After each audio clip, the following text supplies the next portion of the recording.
Bem-vindos a mais um Magos do CX, diretamente aqui da Stay, a nossa casa, nosso pessoal que faz a gravação pra gente aqui, nosso podcast. E hoje quem vai contar um pouquinho das mágicas que fez no nosso setor é a Cristiane Tuboni, ela que é CX na BASF, na divisão de agro, bailarina clássica formada pela Royal Academy e pelo Municipal.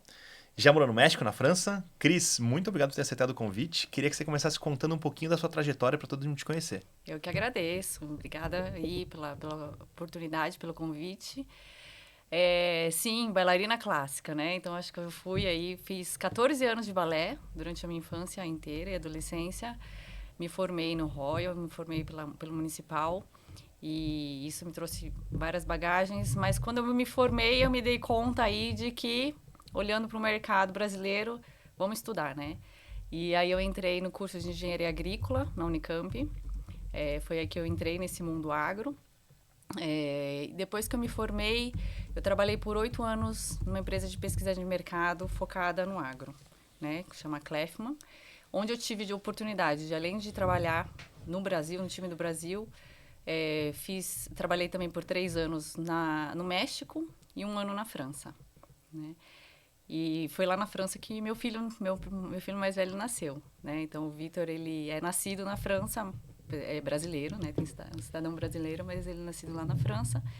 E aí, quando eu voltei para o Brasil, que ele era pequeno, né? A gente precisava de também todo o apoio estrutural ali para criação. Voltamos para o Brasil e eu entrei na Bayer. Aí fiquei por 10 anos na Bayer, então trabalhei desde inteligência de mercado, passei por gestão de performance e planejamento, management de suporte ali, cuidando de temas sensíveis, como a parte de incentivo de força de vendas, gestão de performance e tudo. E depois, nos últimos 4 anos, mais ou menos, lá da Bayer, eu trabalhei em experiência do cliente como Customer Success, né? Trabalhei ali no time, que a gente estava... É uma disciplina muito nova no agro, né? Então, a Bayer, ela entrou ali nesse setor. E há 1 ano e meio atrás, eu fui convidada pela BASF para montar essa área de CX na BASF. E essa foi essa trajetória aí. Mas além do Vitor, que nasceu na França, eu tenho a Alice, que tem 8 anos hoje, né? O Vitor está com 14 anos. Meu marido chama René e eu tô aqui. Boa, boa. Cris, obrigado. Muito show de bola, assim, a experiência. Algumas coisas que você tem em comum aqui, né? A minha esposa também nasceu na França. O meu sogro, ele é médico, ele foi fazer residência lá e ela nasceu lá em solo francês. Mas ela tem nacionalidade brasileira, ela não tem nacionalidade francesa. Exato. Ela teria que ter morado lá com 18 anos, em alguma coisa, ficado um tempo lá. Nunca ficou. Então, isso só serve para atrapalhar a vida dela hoje, porque às vezes vem passaporte e não, foi negado o seu visto. Ela, como foi negado? Não, porque tá aqui que... como é que é? Naturalidade brasileira, nacionalidade. É um brasileiro nascido na França. É confuso, tá? Não ajuda muito, não. Mas coitado, até agora ainda não tivemos tantos problemas, não. Não vou nem falar essa parte. Nem conto pra ele, mas é isso. Muito legal. E eu queria entender um pouco, porque quando a gente vê o balé, né? A gente vê as apresentações ali, é uma coisa super delicada, meiga. Mas eu sei porque minha irmã fez balé há muito tempo, que por trás a coisa é um pouco mais rígida. Eu queria perguntar como é que essa estrutura de você ter feito desde pequenininha balé te ajudou na sua carreira e até hoje no dia a dia? Tanto de aguentar pancada, enfim, como é que isso formou você como profissional hoje? Sim, eu acho que todo esporte de alto rendimento, né, tem a disciplina. Então, o balé me trouxe uma disciplina muito grande, aquela coisa de tentar não dar certo, tentar de novo, e ensaia, e o treino que vai gerar perfeição, né? E no fim do dia, a gente tem que parecer que todo aquele esforço tá suave, né? Então, que não foi, assim, não pode demonstrar muito isso, né? Porque a gente tem esse lado mais delicado. Mas foi por 17 anos aí que eu trabalhei, né, duro nisso. Isso moldou muito do meu caráter hoje. E é engraçado que agora, o ano passado, eu voltei pro balé, porque a minha filha começou a fazer balé e eu tinha um sonho de apresentar no mesmo espetáculo que ela. Óbvio, não estou nas mesmas condições físicas, mas eu acho que me remeteu muito. Então, foi um ano em que me trouxe muitas raízes de novo, né? Trouxe muito dessa lembrança de que, gente, a cabeça nem sempre... O corpo não obedece sempre à cabeça, né? E eu acho que isso no trabalho também gera, né? Quando você vai tentar seguir alguma coisa e perseguir nesse ponto, nem todos os pontos vão de acordo com o que você espera. Mas como que você contorna tudo isso e chega num resultado tão bom quanto, né? Então, isso vai trazendo aspectos aí que a gente pode fazer analogias. Legal, não. Isso Muito legal. eu acho que esses momentos eu ainda não pude ver isso, até porque eu não dancei balé, nem minhas filhas dançam. Mas eu espero poder ver esse tipo de momento que é muito especial, né? Conseguir ver isso com os filhos, uma coisa Pra que fazer você. com os outros esportes, Não, né? sim, Assim, sim. o meu marido, ele começou o judô pra fazer judô com o meu filho. Ah, legal, legal. Então, a gente vai trazendo isso. Vamos ver se um dia eu chego lá. Minhas filhas são muito bem pequenininhas, mas eu acho que deve ser Chega, um chega. prazer muito bom. E eu queria, antes de a gente começar a se aprofundar um pouco, eu queria falar um pouco, definir o agro. Porque Certo. sempre que a gente fala de agro, eu acho que se você falar com 10 pessoas a palavra agro, cada uma vai ter uma lembrança. Uma vai lembrar a empresa que faz trator, que é uma indústria, mas vai lembrar. O outro que faz aqueles silos gigantescos. Ah, o outro um processador que faz o óleo de soja, o transporte, a própria plantação, a fabricação de semente, né? Porque é uma fábrica, toda a parte de defensivo. Então, é um mundo, né? Eu queria Isso. que você tentasse aterrissar um pouco desse panorama do agro primeiro, assim. O que é o agro? Quais são os números dele? Tá. O agro, acho que ele vem trazendo essa complexidade ao longo dos anos, né? E cada vez mais vai entrando mais outras empresas e outros players aí do mercado. E dentro desse complexo, a gente pode ver que hoje emprega aí cerca de 26% da população ativa, tá no agro. E gira aí um montante aí representa 23% do PIB brasileiro. Então, para a dimensão de todo o setor, né? Acho que todo aquele estereótipo que a gente tinha, né, do agricultor, ele já passou já faz um tempo já, né? Então, hoje a cadeia inteira está muito profissionalizada, né? Então, a gente tem um propósito muito nobre de alimentar o mundo, né? Hoje, a gente está com uma população aí de 6 bi, com projeção aí de 8 bi. Não, a gente está com 8 bi agora, né? Uhum, Atualmente, com uhum. projeção aí de 10 bi daqui a pouco tempo, né? Em 2060.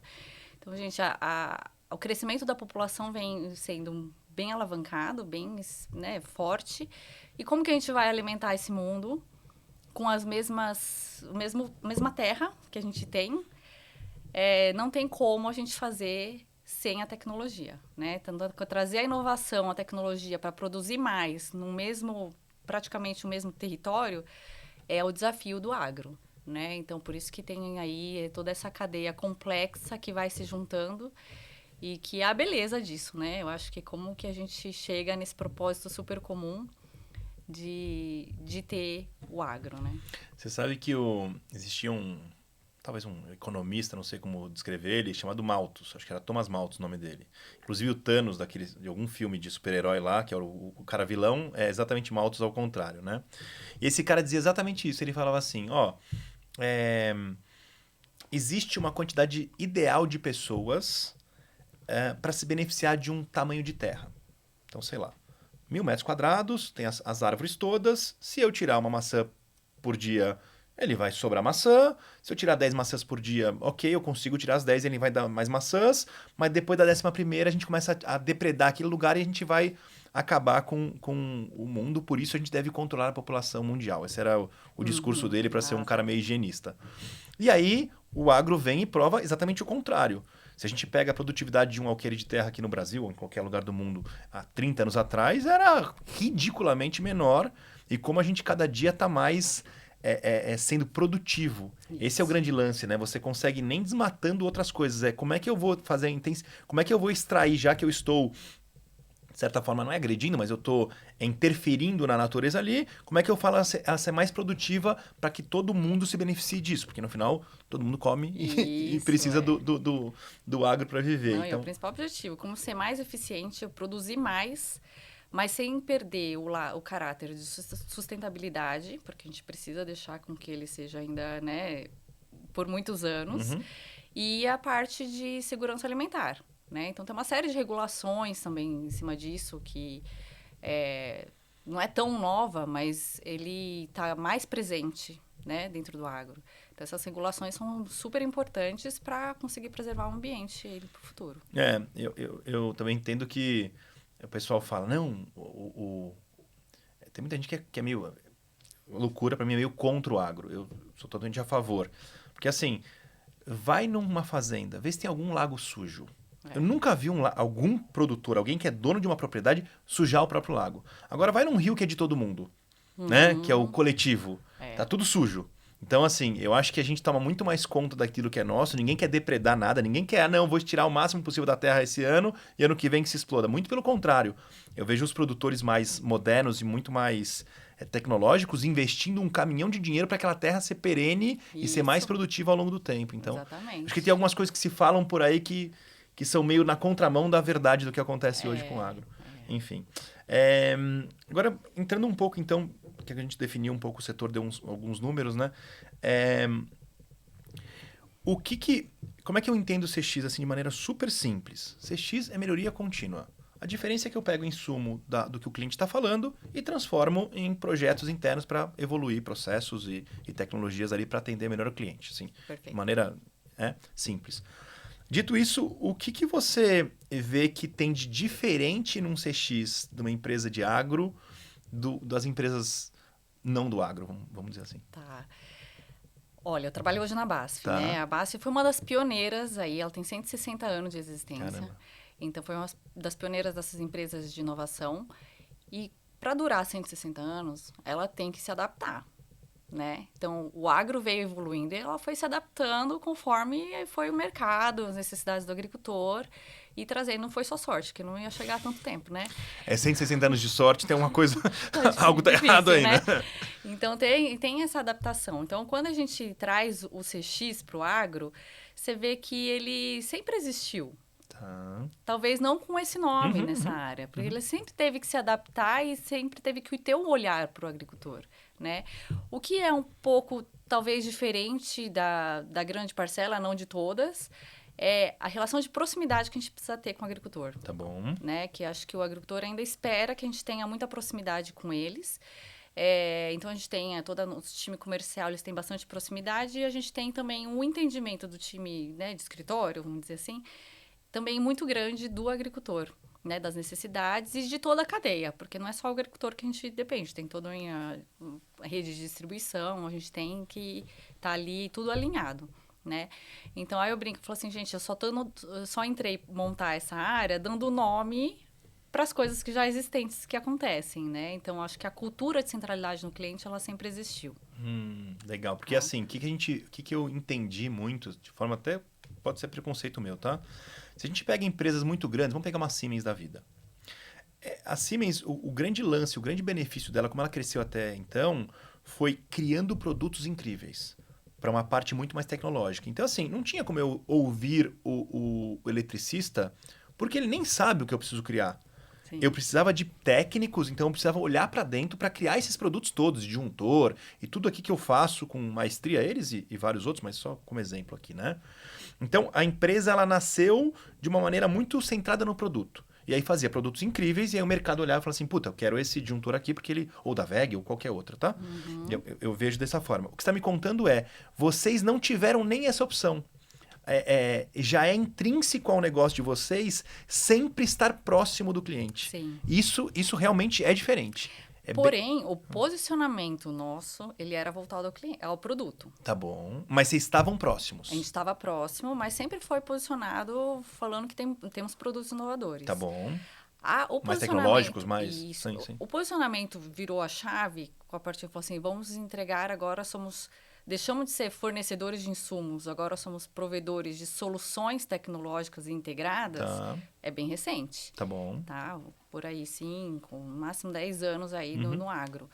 E a BASF também está nessa linha, tá? Nesse período de tempo. E essa parte, quando você vira essa chave para ser soluções, aí você começa a entender outros caráteres e não só... Tá, a soja precisa desse produto para aplicar, então eu vou fazer isso, porque agora eu consigo entender como que o agricultor pensa, como que ele se comporta, quais são as outras preocupações que ele tem fora nosso segmento ali, né? Porque hoje eu acho que a BASF, ela é divisão para agricultura, né? A solução para agricultura está focada muito em sementes e proteção de cultivos Tá bom. e a parte digital. Mas tem uma série de outros players no mercado que também é preocupante para ele, né? Então, tanto olhar como está, por exemplo, o comércio internacional. Tá bom. Né? Ele precisa sempre estar antenado para isso. Mas a gente, como, né, fornecedor, provedor aí de soluções, talvez a gente, se eu tivesse voltado só para o produto, eu não pensaria nisso para ele. Mas a gente acaba trazendo isso, então a gente se reorganizou internamente, a base se reorganizou pensando em sistemas de cultivo. Tá, então você deixa de ter a tecnologia, sempre foi uma empresa tida como um produto de altíssima qualidade em todas as divisões, não só no agro, né? Sim. Acho que toda a parte química eles são muito fortes. Mas você quer dizer o seguinte, antigamente eu vou fazer a melhor semente, a mais produtiva, o melhor defensivo, o melhor, enfim, qualquer item que eles façam, eu vou fazer o melhor. E agora você continua fazendo esse passo, óbvio, porque sem isso você não se mantém, mas vocês passam também... deixa eu entender mais a dor dele. Tá bom, a parte da dor eu sei que é essa. Eu sei que é ter uma ótima semente para produzir mais. Perfeito. Mas ele tem outras preocupações. Sim. E aí, como é que vocês, uma empresa química, conseguem dar algum tipo de serviço ou solução para esse agricultor na frente ampla? Tem diversos setores que vão trabalhar nisso, mas, por exemplo, inclusive de P&D mesmo. A gente investe aí quase 1 bi por ano de euros em P&D, né? Tá bom. Mas vamos supor, nessa parte de sementes, de repente eu quero fazer mais safras ao longo do ano fiscal. Eu posso fazer uma semente que ela vai ter um ciclo mais curto. Né? Então, hoje em dia, a gente tem de 2,2 safras no ano fiscal. Que é safra e safrinha. Por que 2,2? Safrinha, porque tem gente que faz 3 safras. Né? Então, tem uma parcela que faz 3 safras. Já tem isso? Ano. Tem. Eu só conhecia a safra e safrinha. E eu sei que lá fora nem só faz uma, né? Só faz uma, porque o inverno é muito puxado, né, para eles. A gente já tá fazendo 3 em alguns casos. Em várias regiões do Brasil já fazem 3 safras. Caramba. E que aí você está aproveitando melhor, óbvio, tem todo o cuidado de sustentabilidade, segurança que a gente comentou, mas sim, estamos produzindo mais. Na mesma terra. Na mesma terra. Fantástico. Né? Então, como que eu faço para isso? Eu tenho que adequar também as necessidades e o que o ambiente do... O Brasil é um país continental, né? Então, como que eu faço de acordo com o clima e as condições, não só climáticas, enfim, de tudo, para a gente conseguir realmente produzir as 3 safras. Então, a gente entra com a tecnologia também em cima disso. Vocês estão, então, mais regionalizados, podemos dizer assim? Porque eu tenho um clima lá no Piauí, eu tenho um clima no Mato Grosso, eu tenho um clima no Rio Grande do Sul. Isso. É um país Nosso time comercial está espalhado pelo Brasil inteiro. Sim, mas eu digo assim, o produto em si ele também é alterado de acordo com região? Em alguns casos. Em alguns casos, sim. Mais pro lado de sementes, mas acho que a proteção de cultivos, o que vai alterar são talvez doses, mas em geral elas mantêm as mesmas, porque as doenças são as mesmas. São as mesmas, né? Alguns aumentam o número de aplicações e outras não, mas legal. Dá para adaptar. É tudo muito personalizado, eu acho, nesse ponto, assim, sabe? Então, o time comercial, ele entende o cliente, entende a região, e geralmente são pessoas da região também, né? Que estão lá e conseguem fazer uma oferta bem personalizada pro agricultor. Legal. E aí, entendendo que já existia esse mundo... já existia essa cultura muito de estar perto do agricultor, mas olhava muito para produto, e agora mudou um pouco do foco. Como é que essa área está estruturada hoje? Como é que é a dinâmica que você construiu para aumentar a eficiência, vamos chamar assim, de conseguir pegar a informação da ponta e trazer para dentro de casa? Qual é o mecanismo que vocês usam aqui? Eu acho que na BASF antes tinha, acho que quase todos os setores de defensivos, né? Tinha uma estrutura para fungicidas, uma estrutura para inseticidas, uma estrutura para... Hoje a gente está organizado em sistemas de cultivo. Então, a gente tem um sistema de cultivo soja, milho, algodão, tem um sistema de cultivo para cereais de inverno, tem um sistema de cultivo para hortifruti, então, que trazem aí peculiaridades bem diferentes, né? Que já é focada no cliente, porque esquece se eu mexo com fertilizante, ou, enfim... importante é a cultura que aquele cara está falando, como é que eu vou me comunicar com ele. O agricultor é o mesmo. Sim. Né? Que compra as 3 em vários produtos. Que compra vários tipos de produtos, entendi. Né? Então, como que eu entendo o agricultor? Então, acho que essa reestruturação que a BASF fez foi muito feliz, assim, sabe? De ter... E traz muito mais essa proximidade, né? Então, eu acho que, só para reforçar a relação de confiança que a gente tem com o agricultor, ela permeia por várias gerações mesmo. Então, assim, né, 160 anos. Então, a gente teve muita gente, faz mais de 100 anos que está no Brasil. Então, tem muita gente aí que vai passando na parte de tradição, assim, né? E a gente até brinca lá, então, o alicerce é a confiança centenária, mas as soluções são inovadoras. Né? Sempre trazendo novidades, mas se não tivesse essa confiança, que a própria marca se posicionou, né, e trouxe isso, a gente não estaria ainda, né, contando história. Legal, legal.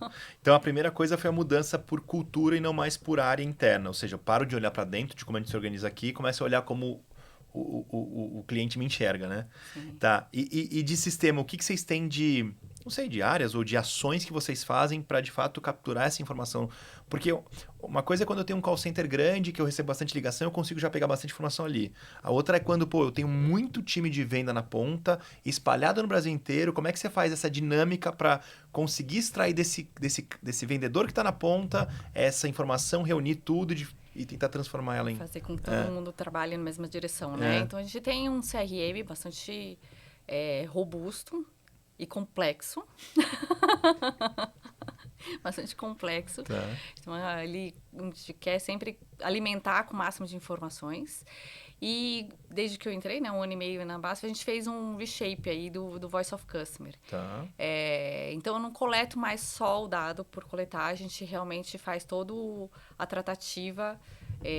Talvez para o time, para quem está no CX há mais tempo, é chovendo molhado, mas no agro ele é bastante recente, tá? Então, a gente está aí, só nesse ano a gente está em torno de 2.000 feedbacks, já com mais de 108 dossiês, né? Que dossiês são todas as tratativas que a gente faz de insatisfeitos ou detratores, né? Então, a gente vai lá, faz a investigação da causa que pode ser, e que geraram aí mais de 20 iniciativas, né? Vamos dizer aí, estamos em torno de 4 projetos, e aí a gente está conseguindo usar mais essa informação para dentro de casa. Então, fazer esse cruzamento de todos esses dados que a gente está coletando, junto com os dados históricos, enfim, de CRM ou de faturamento e tudo, é uma coisa bastante recente, tá? Mas que está dando muitos frutos, né? Então, temos um time aí de cientistas de dados para validar todas as hipóteses. E aí, até assim, um dos projetos que saiu dessa linha aqui é um portal para o cliente conseguir acompanhar o pedido dele. Tá bom. Né? Então, você vê hoje em dia o que a gente compra, né? Mercado Livre, iFood? Isso. A gente tem esse rastreamento super fácil. No agro não é fácil. Primeiro que o sistema logístico ele não é tão simples. Não existe ali a cadeia de motoboys, né? A gente tem um sistema de fretes muito difícil de ser acessado. Não, tudo é muito grande, né? Muito... Tudo é volumoso, tudo é longe. Longe e, às vezes, inacessível. Então, Sim. a gente tem que encontrar uma maneira de conseguir entregar o produto para um lugar mais distante.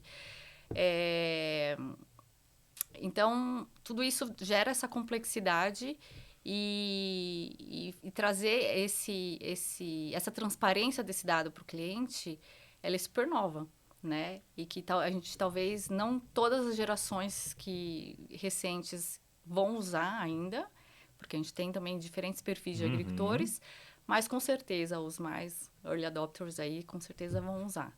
Ou até o próprio vendedor, ele pega e abre, ó. Não é que o agricultor vai conseguir ver, mas ó, tô te mostrando aqui, não sou eu, tá aqui, ó, tá mostrando onde tá. Acho que já cria um... Legal.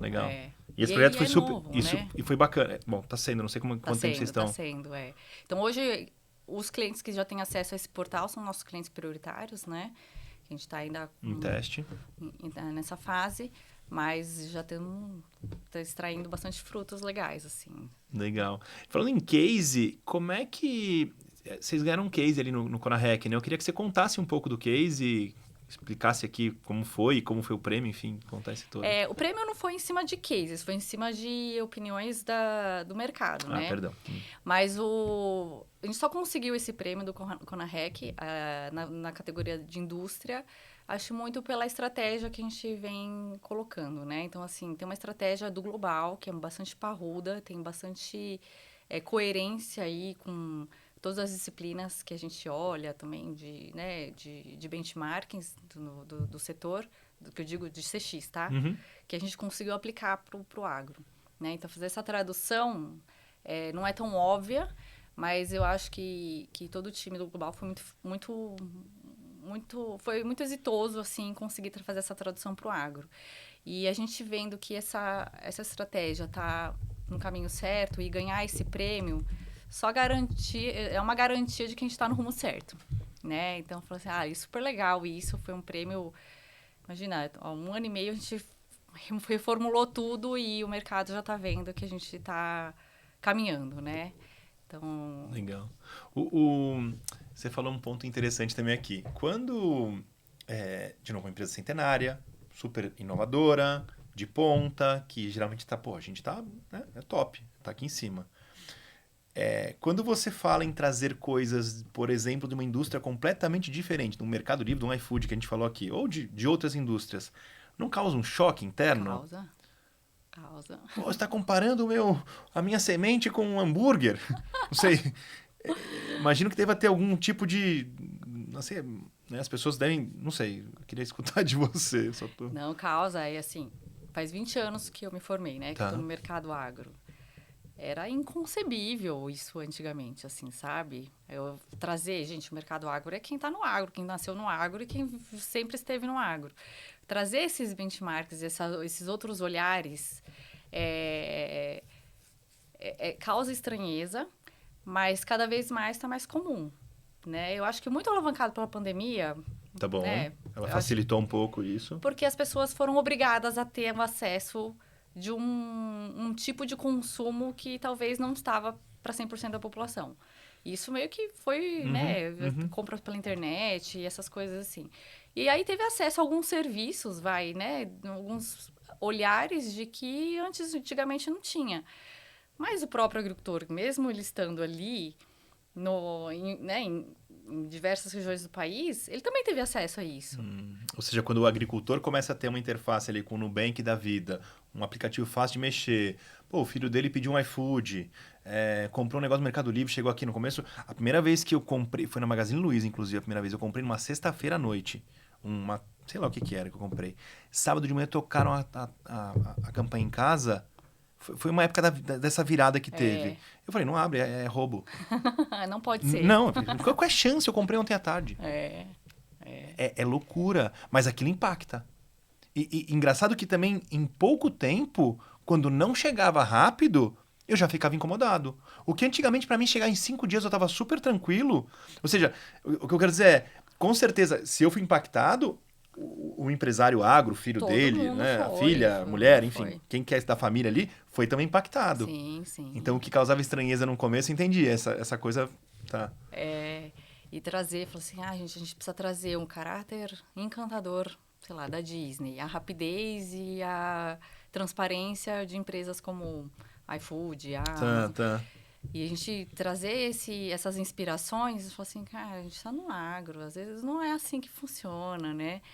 Mas a gente vai comprovando de que é possível, aí é super legal, né? A gente traz aí um avanço de CX no agro, tá indo muito rápido.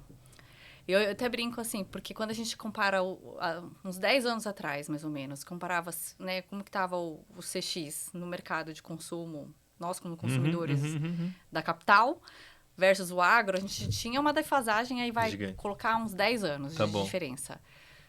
Faz de uns 3 anos para cá, essa defasagem já está 5 anos.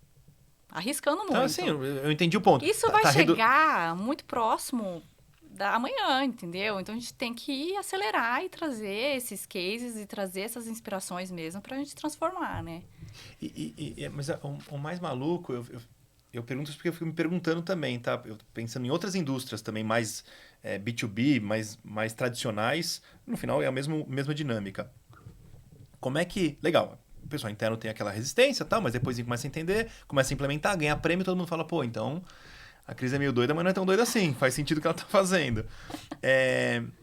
Como é que é o cliente frente a isso? De fato, ele ele tem se aproveitado, gosta, você tem bons feedbacks, como é que... Porque o principal no final é azar o que a gente achava, né? O cara tá adorando. Ou não, ele não liga muito. Como é que é esse feedback? Não, temos ótimos feedbacks. Acho que a BASF por si só, ela nunca trouxe tantos detratores. Tá bom. Tá? Ela já tem uma tradição ali que tem muita gente que é bastante fiel, né? Mas os detratores, eles estão subindo a régua, realmente. Né? Eles às vezes são detratores porque uma coisinha que aconteceu não foi de acordo com o que vocês sempre fizeram, né? Às vezes dá uma escorregada. Mas Não, tem problema na semente? Não, imagina, a semente é excelente, não tô nem discutindo isso, tô discutindo as outras camadas já. Eu nem discuto a semente, porque eu nem espero que dê problema ali. Isso, acho que tem esse caminho, né? A régua a régua vai subindo. Perfeito. E a aceitação interna de que a régua está subindo, ela está indo também paulatinamente, né? Ela não foi assim, como assim? Isso é inadmissível, a gente não pode fazer isso, né? E acho que essa aceitação, essa mudança cultural interna também está acontecendo de forma, até que rápida. Legal, né? legal. Mas ela precisa de um tempo, né? Precisa de tempo para isso. A mudança que você comentou, que muda de área para cultura, aconteceu por mais tempo. De produto?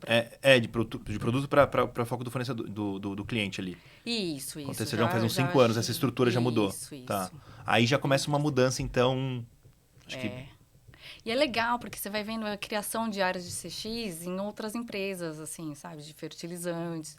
De maquinário já existia há muito tempo. Já tinha antes da BASF, por exemplo, né?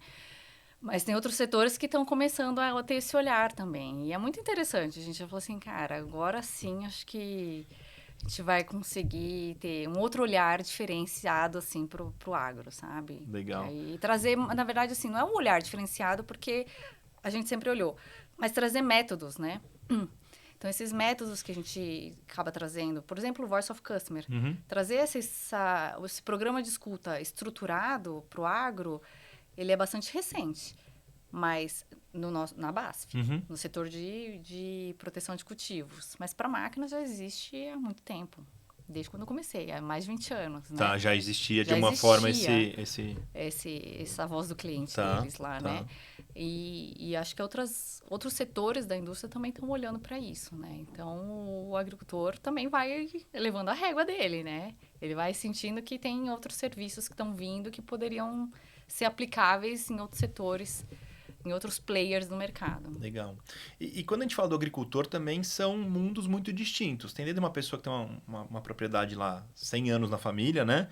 Tendo do pai para o filho, para a filha, enfim, para a neta e seguindo, até umas empresas gigantescas, de bilhão, assim, coisa que você... Outro dia eu vendi uma fazenda sendo vendida por sei lá quantos bilhões. Eu falei, que isso, gente? Como assim? Nem sabia que tinha uma fazenda dessa. Primeiro, então, como é que vocês diferenciam esses tipos de cliente e depois como é que fideliza cada um desses grupos, desses clusters aí? A gente estava até comentando, outro dia eu estava trocando figurinha aí com o pessoal do mercado, a gente tem a pirâmide. A mesma pirâmide ali de clientes prioritários, né, de acordo com, às vezes é faturamento e mais uma série de variáveis, mas a gente tem, né? Então, a gente tem ali no topo nossos clientes, principalmente de venda direta. Que account, né? Que accounts, as companhias agrícolas, depois tem os top farmers, a gente conta, além dessa gestão próxima da venda direta, né? Que são os grandes agricultores, a gente tem uma rede de distribuição também muito forte, né? Que atende o médio e o pequeno. E estratégias para atender o médio e o pequeno. Tá bom. Tá? Então, a gente também tem que olhar a experiência desses parceiros nossos também. Tá bom. Né? Para que o mesmo nível de experiência, ele se perpetue aí também para os agricultores, né? Então, ele vai em todas as regras. Então, dentro dessa pirâmide, a gente diferencia aí muito por tamanho e por geografia, né? E a gente distribui a nossa força de vendas ali, nosso time comercial, para que tenha as capacitações devidas, né? Porque eu tenho que ter um tom mais profissionalizante, um profissional aí para conseguir falar com pessoas que já têm informações do top ali, né? Que não se restringe a formações no Brasil, eles foram no exterior, tem toda essa formação e conhecimento e que a gente precisa também conseguir falar com eles de igual para igual, da mesma forma que os pequenos também, né? Da agricultura um pouco mais, nem digo mais familiar, porque esses grandes às vezes são familiares também, né? Mais menos estruturados, ou Os, menores, um os pouco mais... Sim, menores, sim. assim, a gente também tem que traduzir a linguagem e trazendo a inovação também para eles. Tá, então, para fidelizar, a primeira coisa é você se adequar ao nível da pessoa. Pô, se eu tenho lá um PhD, não adianta mandar uma pessoa não técnica falar com ele, porque Isso. a conversa não vai bater. Ele vai estar numa discussão lá em cima e eu vou estar falando aqui. Então, deixa eu colocar...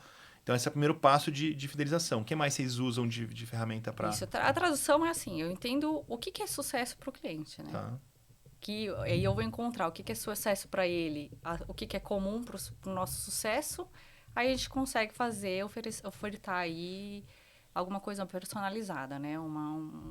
Trazer um pacote personalizado para ele que a gente consegue fazer isso. Então, todo o nosso time de vendas, eles estão preparados e capacitados para isso, né? E a gente, dentro a estruturação interna, também trouxe facilidade para a gente conseguir olhar isso. E fora o pacote ali de toda a parte de comercialização. Então, a gente já entrou em ferramentas financeiras aí, como o barter, que é a troca por commodities, toda a parte de financiamento que a gente apoia, fora o financiamento que o governo tem. tá. Enfim, né? Mas acho que a gente tem também ali um setor para isso. Os agricultores já estão usando estruturas financeiras mais avançadas, complexas, para Sim. fazer toda essa cadeia girar? Já Sim, tem acontecido bastante? Tem. Eles estão super atualizados nisso. Eu nem Tá. vou me meter em falar Tá, os tá, nomes, porque eu também não sou... Mas você sabe que existe um uso do Existe. sistema financeiro mais sofisticado, bem grande pelo setor. Existe. E os bancos também estão olhando para isso, né? Então, eu acho engraçado porque há 20 anos atrás não tinha um setor agro dentro dos bancos. Hoje, acho que não existe bancos que não Que não tenham tem um uma setor divisão. agro. Legal. Né? Tem Legal. pelo menos alguém olhando para isso. Né? Legal. É muito, muito bom esse avanço. E aí eu queria aproveitar também, se a gente está falando um pouco de histórica, desses avanços de 20 anos, né? A questão de... Pô, você é uma mulher que começou lá atrás. Eu quero saber, assim, como é que era a sua entrada no mundo agro, que era um mundo muito masculino há 20 anos atrás, e o que mudou de lá para cá, hoje, que você está num cargo de liderança, numa empresa top, enfim, trazendo uma revolução, né? Não é só esse ponto, além de trazendo toda a mudança, trazendo toda uma transformação. Como é que foi essa jornada e como é que você vê a evolução desse mercado em relação a isso? Cara, é muito legal, né? Acho que a gente, eu como mãe, eu tenho muito orgulho de dizer isso, assim, sabe? Porque há 20 anos atrás, esse mercado super masculino, existia bastante preconceito. Então, conseguir caminhar no mercado, num ambiente desse jeito, era bem complicado mesmo. Era né? mais Então, difícil. Era muito complicado, muito difícil. Mas a gente não desistiu, não, entendeu? A gente foi, batalhou. Bailarina que levou muita varada na perna, Então, não era uma tanta cara... bolha no pé, eu não vou Não era uma cara desistir. feia que ia te impedir. Mas Legal. foi muito legal que, dentro desses 20 anos, talvez uns 10 anos atrás, começou a vir mais mulheres e vir mais pessoas de outros setores, com formações diversas, Tá né? bom. Não eram mais só engenheiros agrícolas e engenheiros agrônomos, tinham outras formações. E mais ou menos uns 10 anos eu comecei a ver esse movimento. E eu falei assim, olha que legal, então já rompeu muitas barreiras com isso, né? E hoje em dia, ver uma empresa como a BASF, com essa representatividade feminina na liderança, e também dentro do ambiente corporativo também, e inclusive no campo, porque no campo ainda foi mais recente ainda, né? Ou seja, a mudança aconteceu mais no escritório primeiro Isso. do que na ponta. Do No que o na time ponta. que tá, tanto o time técnico quanto de vendas, esse demorou mais tempo. Demorou mais tempo. Tá. E para ter representantes de vendas mulheres ou gerentes de vendas assim mulheres, era uma coisa quase improvável se for olhar 20 anos atrás. E hoje em dia a gente tem tantas mulheres super fortes e tão boas quanto, para não dizer que elas são melhores. Acho que é individual, acho que tem melhor, que enfim, tem, né? cada um. É incrível ver essa evolução. Então, assim, eu como uma mãe, tanto, né? Eu tenho um filho, mas eu tenho uma filha, de falar assim, cara, eu participei desse processo de que houve mais essa inclusão. E dentro da BASF, acho que não só a existência da mulher dentro das decisões, né? Que traz um pouco mais de caráter de escuta, de acolhimento, mas falando de diversidade em geral, porque dentro da Basf a gente tem aí mais de 7 grupos de afinidade, cada um, né, que se encontra ali, nem vou me arriscar a falar, porque tem gênero, etário, Tá. tem várias... Tá. E essa composição dessa diversidade é que trouxe mais requinte para as nossas decisões, na minha opinião. Tá? Então, assim, a gente conseguiu responder perguntas mais complexas. Tá, antes o caminho era meio... Como você tem só um perfil muito claro de pessoas dentro da empresa, a discussão fica mais naquele ponto, ela nunca se expande e a solução também é naquela linha ali e vamos tocar daquele jeito. E quando você amplia isso, você começa a trazer problemas que nem se viam ou nem se entendiam. Estavam lá, mas ninguém entendia que existia. E aí você acha que deixou muito mais sofisticada a companhia por conta disso. Sim, a gente trouxe já respostas muito boas. E o papel da mulher... eu sigo maternidade nas empresas, né? Tá bom. Elas falam muito assim, devia estar no currículo ser mãe, porque já traduz um monte de habilidades ali que a gente cria ao longo da maternidade, né? E que realmente hoje a gente tem que ser um pouco médico, um pouco psicóloga, um pouco educadora, um pouco de tudo, assim, né? Que, na verdade, a gente não tem formação nenhuma dessas coisas e a gente vai... Não, vai aprendendo. Vai aprendendo, Se né? foi na faculdade e aprendeu, você vai vivendo ali, você aprende. O pediatra do meu filho falou assim, cadê seu diploma? Eu falei, eu tenho 14 anos de mãe de sina. É isso, justo. Sabe que Não o que tenho você falou é diploma, engraçado. mas eu tenho os certificados de nascimento. A minha esposa, eu conheci ela desde 9 anos de idade, né? A gente nunca namorou, foi namorar bem mais velha, enfim. Mas ela sempre foi muito dura, muito firme. E quando a gente teve as meninas, impressionante como... Ela continua sendo ela, a mesma pessoa, mas ela tem um dom que eu não tenho.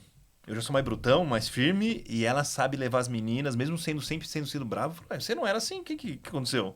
Então, de fato, eu acho que faz uma... Puta, o nível de dedicação, aguentar sem sono, não poder perder a linha, eu acho que te... Não sei se não é privar a palavra, mas ela te...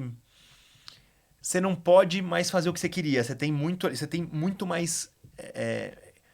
muito mais variáveis para tomar conta e tem que dançar conforme a música, vamos dizer assim, Sim. de uma maestria muito maior do que antes, quando você era sozinha, você e seu marido, para resolver. Então, acho que de fato dá uma sofisticação, talvez, na mãe que... E cria, né? Uma mãe, ela tem essas habilidades que ela pode usar para um monte de outras coisas, né? Então, eu vejo assim, hoje meus filhos estão maiores, às vezes não tem mais, talvez, tanta privação de sono quanto era antes.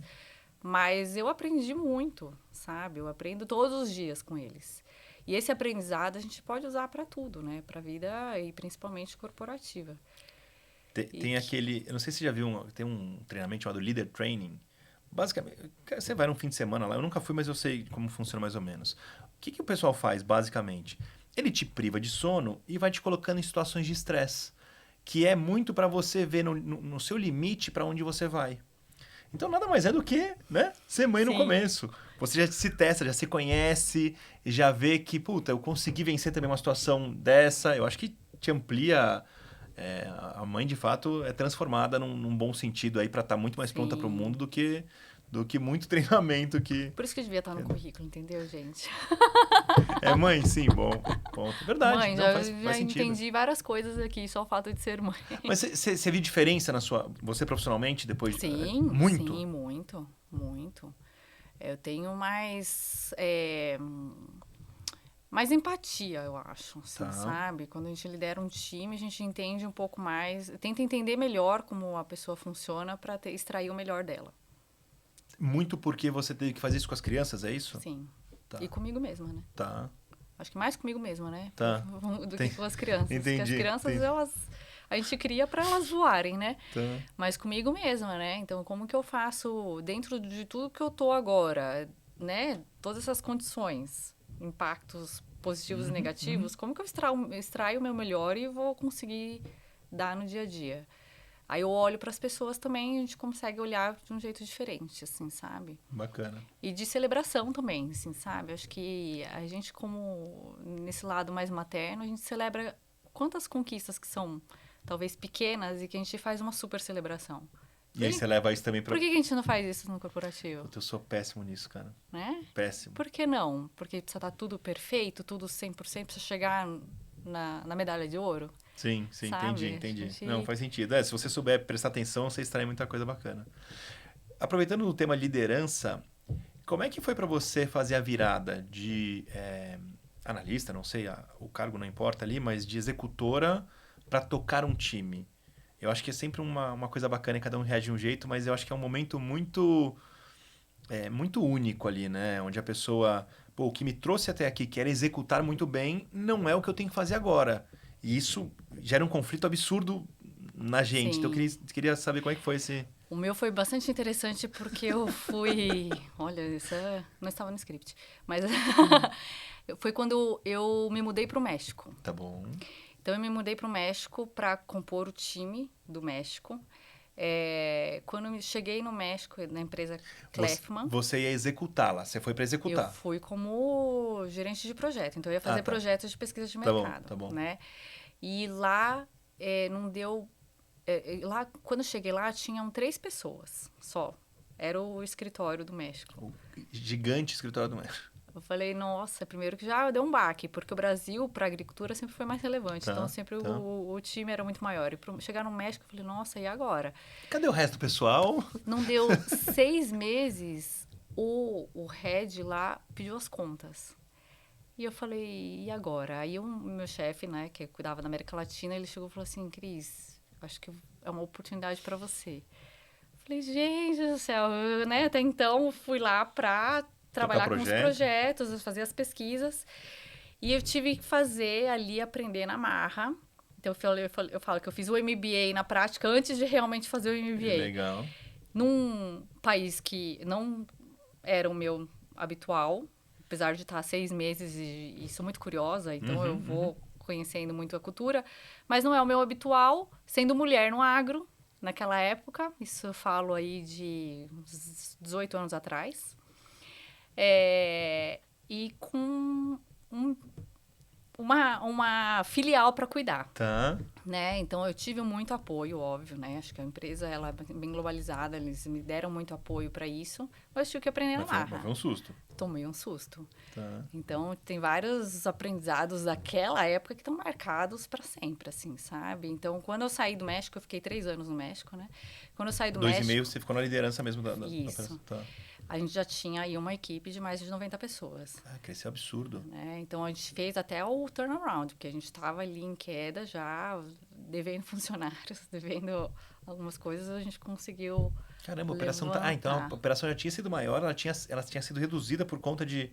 Tava na redução e tava na queda quando eu recebi esse presente. E eu falo que foi um presente mesmo, assim, sabe? Porque foi um aprendizado ali que foi incrível. E eu deixei o México, né, com o coração partido, mas o que a gente construiu, fica até outros hoje. Planos, tudo. E foi aí que você foi pra França, ou não? Fui pra França. Tá. Aí fui pra França, porque meu marido queria estudar um MBA. E aí eu aproveitei e fui para a filial da França, né? Trabalhar ali na filial. Fiquei trabalhando ali por uns 6 meses, até que meu filho nasceu. Aí eu fiquei dedicação do meu filho. Legal. Mas foi bem interessante. Assim. E essa diferença de cultura, assim, porque a gente olha para América Latina, e eu falo por mim, tá? Não sei se os outros pensam assim. Fala espanhol, fala português, mas o jeitão é meio parecido. E depois eu fui descobrindo com algumas pessoas que é bem diferente em alguns países. Eu não sei como é que foi para você no México, se foi muito diferente. Depois, essa experiência na França também, como é que você teve de... No México, tem... O que eu mais senti é um pouco... O machismo é um pouco mais forte. Tá. No agro, tá? A gente não sei o outro... No lugar que você viveu ali. Onde eu vivi. Ponto. O machismo é um pouco mais forte e a questão de comprometimento das pessoas, ela é muito forte, tá? Isso foi as coisas que eu mais senti. Então, a primeira vez que eu entreguei um projeto no dia, eu fui super elogiada. No dia acordado. Eu falei, gente, mas estou fazendo só a minha obrigação aqui. Eles estão fazendo todo esse E que não, mas não é o comum, né? Eu conheci algumas pessoas que foram trabalhar no México. Um da ThyssenKrupp, um alemão da ThyssenKrupp. Ele falou, Matheus, é incrível como a gente vai lá, combina um projeto, fala que vai fazer, eu volto depois de um mês, eles gastam 2 horas me contando por que eles não fizeram aquilo que foi combinado. E quando a gente leva no Brasil, você vê que o pessoal se empolga, vai vir uma máquina nova, precisa treinar. O pessoal gosta.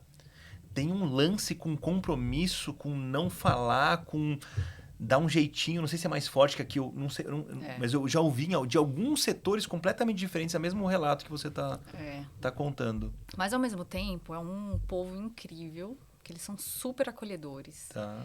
Então, que tem uma cultura ali, uma raiz, tradição deles, o nacionalismo deles Tá é bom. muito forte. É muito legal de se ver isso, sabe?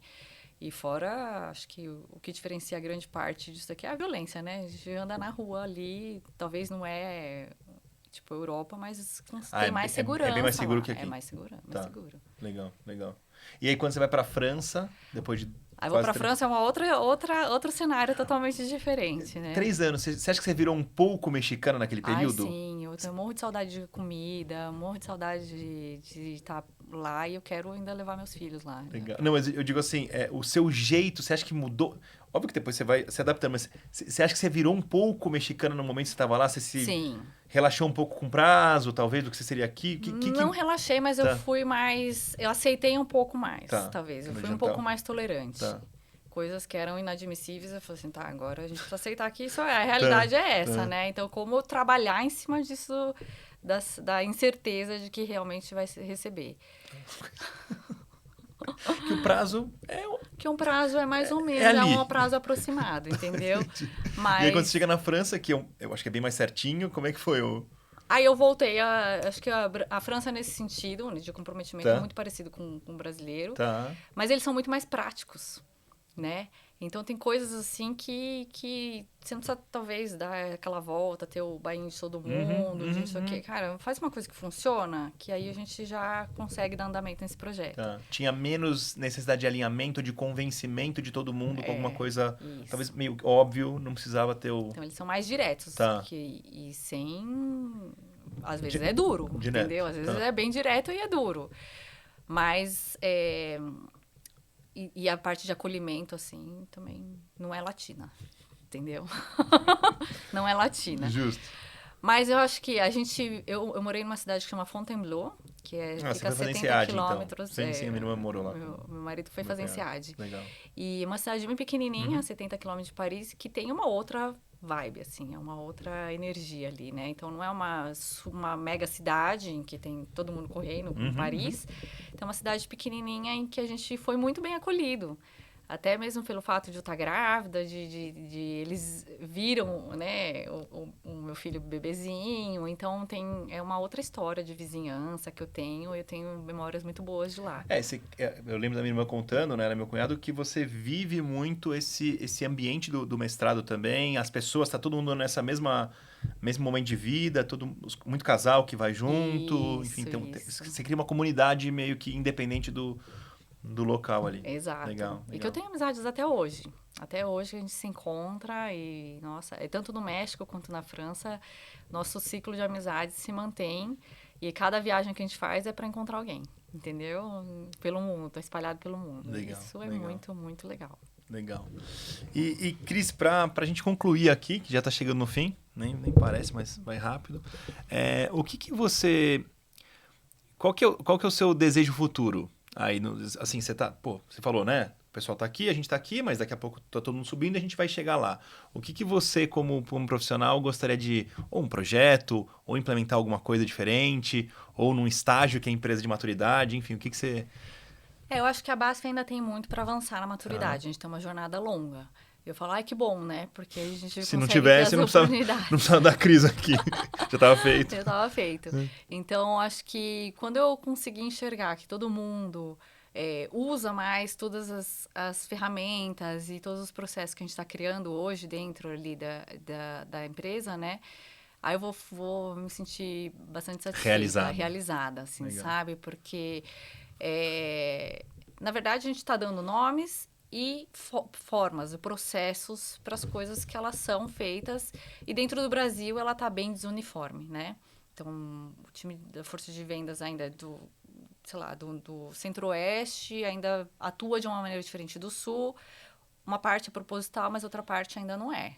Acho que a gente dá para levantar a régua de todo mundo, assim, sabe? Tem um lance também fisicamente, qualquer pessoa que está mais afastado do mesmo espaço, porque tem que estar, né? Tem que estar no cliente, Sim, acaba criando seu próprio jeitão, sua cultura. sim. Que por um lado, como você falou, é bom, porque está mais parecido com o pessoal da região e tem uma... Todo mundo é humano, todo mundo se relaciona, né? Cria Sim, vínculo. sim. Mas por outro, você foge um pouco do que está acontecendo aqui na empresa. Acho que demora mais tempo para chegar Isso. nos lugares, né? Exatamente, Mas exatamente. que é natural, nada fora. A notícia boa que eu já escutei aqui de tanto falar com muita gente, né? É que tem hora que você fala assim, cara, será que vai dar certo? Mas no final, é que a centralidade do cliente ela é uma coisa quase que natural. Uhum. É tão natural quanto quando eu conheço a Cris, eu tenho empatia por ela. Mas eu só tenho empatia pela Cris porque eu sei eu conheci, eu convivo, eu vivo de o dia a dia. Então, a centralidade do cliente no final do dia é, cara, deixa eu te mostrar o cliente aqui de pertinho. Você que, só como exemplo, tá? Você que é do financeiro e que tem zero contato, deixa eu te aproximar dessa pessoa, porque você vai gerar empatia. Sim. Não é que você não tem empatia porque você é do mal, né, ou frio, nem nada disso. É porque você não vive. E a Uhum. gente só cria relacionamento e amor com o que a gente vive. Então, como é uma coisa tão natural, com o tempo, vai ter escorregada, vai ter hora que você fala assim, ai, não tá andando bem e tal. Mas eu acho que você, com essa cabeça que você tá e tudo que você tá estruturando, com certeza vocês vão chegar onde você quer. É um relacionamento como qualquer outro, né? Perfeito. Então, o nosso relacionamento, por exemplo, o relacionamento de casal, ele passou por muitas Uhum. fases, né? Então, o nosso relacionamento, né? A gente se encontrou na feira, no evento lá do Com a REC. Conarec, a gente queria um relacionamento. Então, todo relacionamento, ele tem todos os passos de construção, né? A construção da confiança e tudo. Então, acho que é bastante Natural. natural, é só, talvez, estreitar ou acelerar essas pontes, né? Que essas pontes precisam ser colocadas mais rápido. É isso. Cris, muito obrigado, adorei o papo, muito Eu que legal mesmo. agradeço. Obrigado por ter trazido todo o ambiente do agro. Acho que você foi a primeira pessoa do agro mesmo que veio aqui. Então é Olha, muito legal que conseguir legal. também trazer diversas indústrias, diversos segmentos, diversas áreas que vai... Espero ter contribuído aí, Puta, para mim gente. foi Eu excelente. aprendi bastante também hoje. Obrigada, viu? Boa, Obrigada obrigado, pelo show. convite.